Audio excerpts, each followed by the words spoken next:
خلاصه کتاب 7 عادت مردمان مؤثر نوشته استفان کاوی، فصل 2 عامل باشید. عامل بودن یکی از اساسی ترین عادت مردمان مؤثره. عامل بودن یعنی این که مسئولیت خودمون رو به عهده بگیریم و اوضاع و شرایطی و اشخاص دیگر رو ملامت نکنیم. این بهونه که رفتار حاصل شرطی خود ماست ضد عامل بودنه. ضد عامل بودنم یعنی واکنشی هستیم.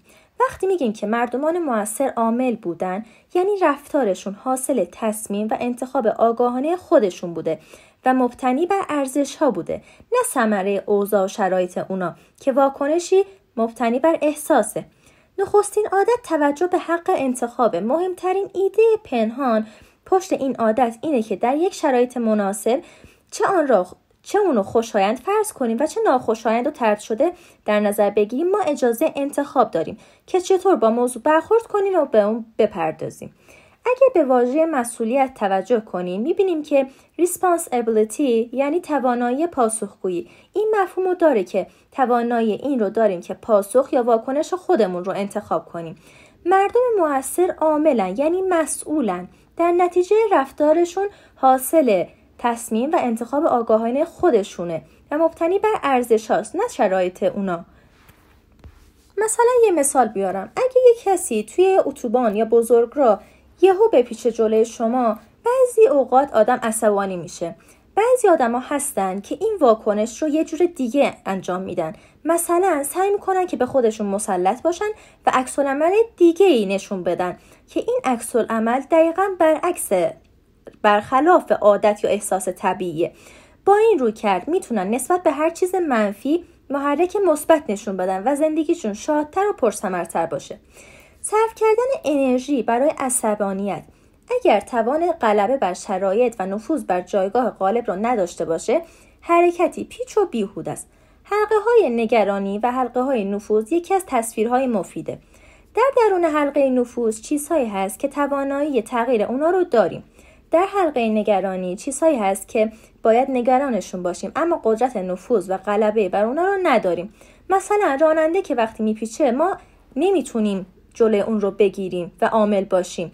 پس صرف کردن انرژی و عصبانیت بر شرایط و چیزهایی که نمیتونیم در مقابل اون کاری انجام بدیم، مثل اون راننده‌ای که راه‌ها رو میبنده. عامل بودن میگه که وقتمون رو در حلقه نگرانی ها تلف نکنیم و به جای اون حلقه از حلقه نفوذمون استفاده کنیم و اون رو بهتر بشناسیم و توسعه‌اش بدیم.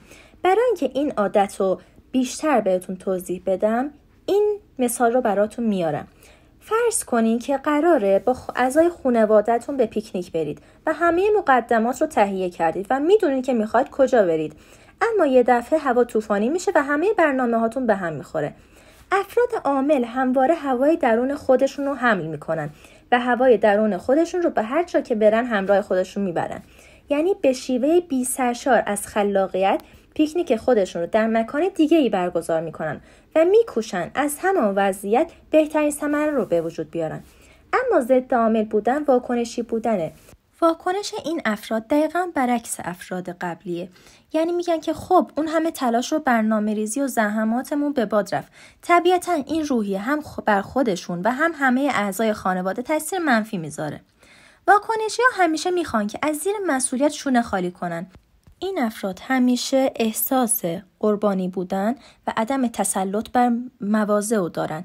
یعنی برای تشخیص کافیه که بدونین همواره در حال ملامت کسی یا چیزی هن.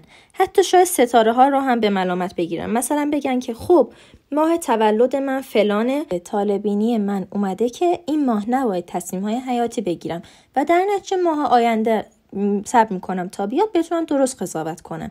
از همه بدتر اینه که به شیوهی رفتار میکنن که بتونن باور خودشون رو به اثبات برسونن. یعنی انسانهای ضد عامل فقط میخوان که دیگران اینا رو قبول کنن و بگن که آره راست میگی. ولی افراد عامل فقط ارزش‌هایی رو انتخاب میکنن که خودشون در درون خودشون بتونن اونو صحت و اعتبارش رو تشخیص بدن و تاییدش کنن.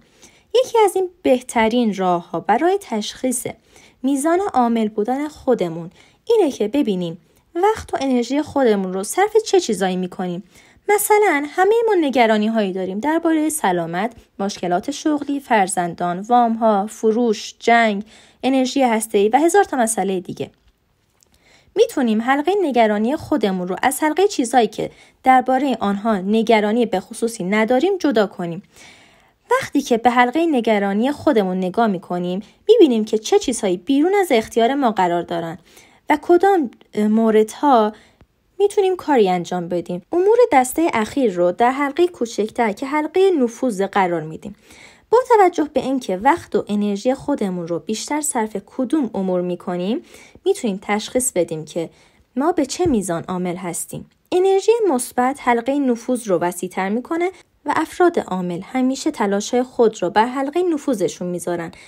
برخلاف اینا واکنش یا تلاش‌های خودشون رو بر حلقه نگرانی متمرکز میکنن. پس حواسمون باشه که بر کدوم حلقه میخوایم تسلط داشته باشیم. برای ادامه این فصل‌ها به وایس‌های بعدی گوش کنید.